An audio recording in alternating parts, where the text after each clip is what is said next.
Okay, this is the name of this recording. This is not a new example. तो मैं इसको number नहीं कर रहा हूँ. ये समझे कि एक YouTube के बीच में इश्तिहार आता है. It's more like that. Advertisement है, बेस क्वेश्चन है. अगर आपको सवाल देखा होगा तो आपको एहसास हो रहा होगा सर ये तो कुछ भी नहीं है, क्योंकि सवाल में तो कुछ एग्जिस्ट ही नहीं करता सर. अगर आप गौर से देखें सवाल में ना एबनॉर्मल लॉस है, ना गेन है, ना स्क्रैप है. सर ये तो बचपन में किया करते थे. वेरी गुड, बचपन वाला सवाल है, वो पूरा करें, एंट्रीज भी पास नहीं करनी. और बोलो सिर्फ ये 3 बेसिक रिक्वायरमेंट पूरी करो. 2 मिनट आपको लगेंगे, फिर मैं आपको बोर्ड पे जो है वही चीज दिखाता हूं. बिस्मिल्लाह करें. 2 से 3 मिनट में आपको दे रहा हूं. वीडियो बेटा पॉज कर देना, करें प्लीज, रिकॉर्डिंग ऑन करें, बड़ा मजा आएगा. ये टी अकाउंट शी अकाउंट तो आपने बना लिए होंगे, मेरा कंसर्न नहीं, आपका भी कंसर्न नहीं है. मतलब ये जिसने बीकॉम देना है तो वो शुरू के साथ एग्जांपल कर ले, बीकॉम हो जाएगा. इतना ही है, इससे ज्यादा नहीं है. एटलीस्ट जब मैंने दिया था तब इतना ही था, इससे ज्यादा था नहीं. सीपीयू आपने निकाला होगा. आपने सीपीयू ऐसे निकाला होगा. लिखते क्या है आप लोग? एक्सपेक्टेड टोटल कॉस्ट इनकर्ड, ऐसा ही लिखते हैं, डिवाइडेड बाय. अच्छा, बचपन में आज से 2000 साल पहले मैं आपसे एक सवाल पूछा करता था, टोटल कॉस्ट में क्या क्या आता है? प्राइम कॉस्ट, और प्राइम कॉस्ट में क्या क्या आता है? और एक बात बताई थी कि ये तीनों की तीनों प्राइम कॉस्ट है. कल को एग्जामिनर अगर सवाल में डायरेक्ट एक्सपेंस लिख के दे दे तो ये मत सोचना ये कहां से आया, क्योंकि अब तक नहीं आया हुआ, इसका मतलब ये नहीं आएगा प्राइम कॉस्ट आती. प्रोडक्शन ओवरहेड्स में क्या क्या आता है? सुपरवाइजर की सैलरी, डेप्रिसिएशन, हेड ऑफिस का रेंट वगैरह वगैरह वगैरह सब चीज आती. सर अच्छा, फिर हमने काम और किया था, लेबर एक्सपेंस और सारे ओवरहेड्स को ऐड कर दिया, उसका नाम क्या रख दिया था? यही काम आपने किया था. तो आपने इस वक्त अपने रजिस्टर में यह किया होगा कि आपने टोटल कॉस्ट निकाली होगी 3 लाख रुपए की, और उसको डिवाइड किया with the expected output that was 8000 kilo. कितना हो गया? 37 पॉइंट, ऐसे ही. अच्छा, यही कॉस्ट पर यूनिट मैं थोड़ा मॉडिफाइड वर्जन के अंदर ब्रेक करके निकाल रहा हूं. मॉडिफाइड वर्जन के अंदर ऐसे ब्रेक करके निकाल रहा हूं कि मैं ये बोल रहा हूं कि यार इस सवाल में कॉस्ट के कितने कंपोनेंट्स थे मेरे पास. सर इस सवाल में ना आपने इंफॉर्मेशन जो दी है, कॉस्ट के 3 कंपोनेंट बोर्ड पे लिखे. कौन कौन से? सर इसमें मटेरियल भी खर्च हुआ है, मजदूर ने भी काम किया है, ओवरहेड ने भी काम किया है. अब हमारी फील्ड तो मूव करती है मैनेजर के डिस्क्रिप्शन के ऊपर, जो सेठ बोले. तो सेठ को तुमने कहा सर 1 यूनिट की कॉस्ट आ रही है 37 रुपए 50 पैसे. तो सेठ ने तुम्हें बोला यार मुझे ये बताओ इस 37 रुपए के अंदर मटेरियल के पैसे कितने हैं, लेबर के कितने हैं, ओवरहेड के कितने हैं? तो तुम फौरन से निकाल दोगे. तुम बोलोगे सर मसला नहीं है, यही सीपीयू मैं थोड़ी मॉडिफाई करके निकाल देता हूं. कैसे? मैं इस कॉस्ट पर यूनिट को कैलकुलेट करने के लिए इसको कॉस्ट के कंपोनेंट्स के अंदर ब्रेक कर देता हूं. कौन कौन से कंपोनेंट मैंने सवाल में आपको दिए हैं?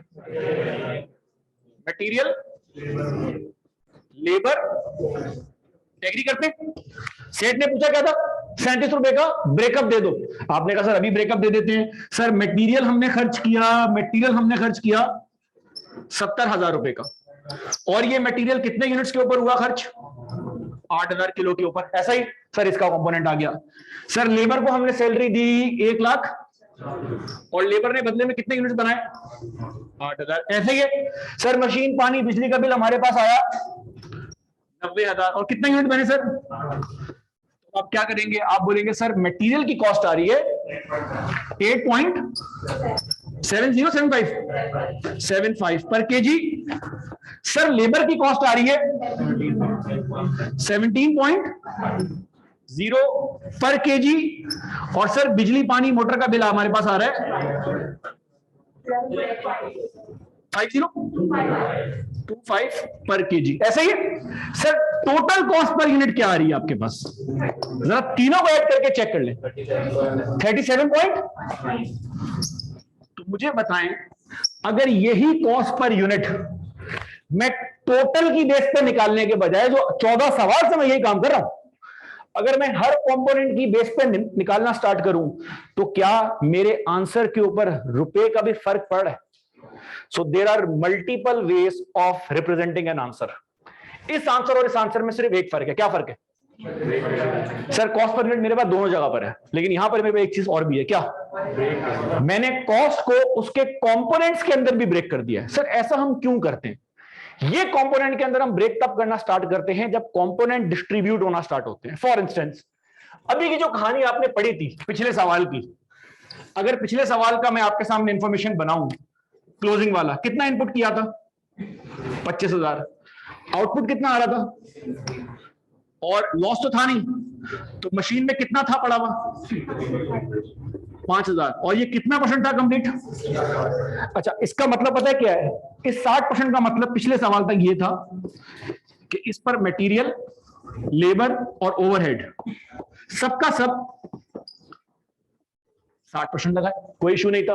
आपने डायरेक्ट गए, आपने वही सीपीयू वाली स्टेटमेंट में के अंदर 20,000 यूनिट लिखे प्लस 5,000 का साइन मल्टीप्लाई बाय 0.6, यही किया आप लोगों ने। मसला तब आएगा जब आपको मैं कंफ्यूज करना स्टार्ट करूं, जब इंफॉर्मेशन चेंज होना स्टार्ट हो, क्योंकि रियल लाइफ में मशीन ऐसे काम नहीं करती, एटलीस्ट सारी मशीनें नहीं करती। वो बोले कि यार मटेरियल तो हमने सारे का सारा शुरू में ऐड कर दिया, सारे का सारा का मतलब क्या है? मटेरियल 100% है, लेकिन लेबर और ओवरहेड हमारा 60% हुआ है। तो अब अगर आप 5,000 को पिछले सवाल में 0.6 से मल्टीप्लाई करें तो मसला आ जाएगा। क्यों? 5,000 को आप 0.6 से मल्टीप्लाई करें, ये लेबर और ओवरहेड के लिए तो सही है, लेकिन मटेरियल के लिए ये बात सही, तो वहां पर आप एक सिंगल ट्रीटमेंट में काम नहीं कर सकते। तो क्योंकि सिंगल ट्रीटमेंट में काम नहीं कर सकते, वहां पर आपको यही काम ब्रेकअप की फॉर्म में करना पड़ेगा। क्या ये बात क्लियर होती है? नाउ अभी ये बात मैं कंटिन्यू कर रहा हूं क्योंकि मैंने पिछले सवाल को यूज किया। पिछले सवाल का सीपीयू आपके रजिस्टर में है। पिछले सवाल का सीपीयू आपने ऐसे निकाला, टोटल कॉस्ट इनकर्ड कितनी कॉस्ट थी? 3 लाख थी। और इसको आपने डिवाइड किससे किया था? ईपीयू से, ऐसा ही है? अच्छा, ईपीयू कितना था? मैं दोबारा बताना चाह रहा हूं ब्रेकअप करके। सर 20,000 तो मुकम्मल यूनिट्स थे, प्लस 5,000 का ऐसे ही था, 23,000 से आपने डिवाइड किया। पर यूनिट कॉस्ट क्या आ रही थी आपकी पिछले सवाल में? 13.04, ऐसा? अच्छा जी।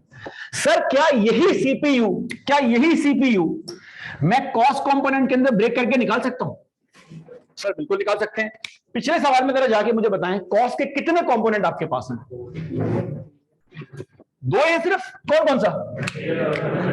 ये तो और अच्छी बात हो गई, मटेरियल और। तो आपने अपने बॉस को जाके बताया सर 1 रुपए की कॉस्ट आ रही है 13 रुपए। उसने कहा यार ये बताओ 13 में मटेरियल कितने का है और कन्वर्जन कॉस्ट कितने की है, हिसाब किताब लगा के बताओ। आपने कहा सर कोई मसला नहीं है, मटेरियल की कॉस्ट क्या आ रही थी? 1,25,000। और इस 1,25,000 में क्या बना? 20,000 कंप्लीटेड यूनिट्स और 3,000 इनकम्प्लीटेड यूनिट्स। कितना बन रहा है? 1,25,000 डिवाइड बाय 23,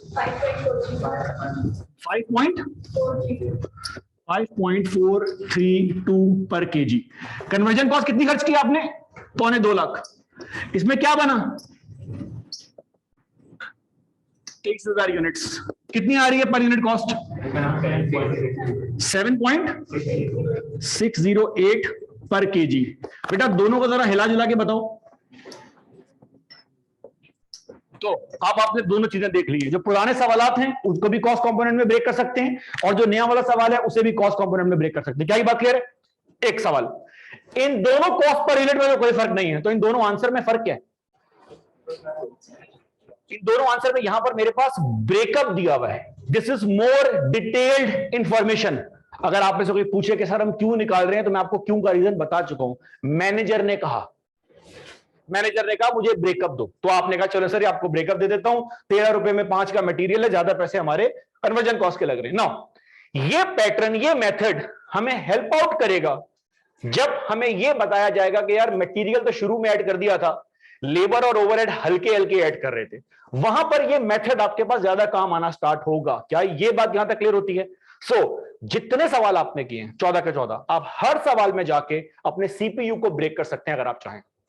और इफेक्टिवली स्पीकिंग पता है ये क्या है? This is a cost card. अगर आप हर कंपोनेंट की कॉस्ट बता सकते हैं तो आपको कॉस्ट कार्ड बनाना आता है।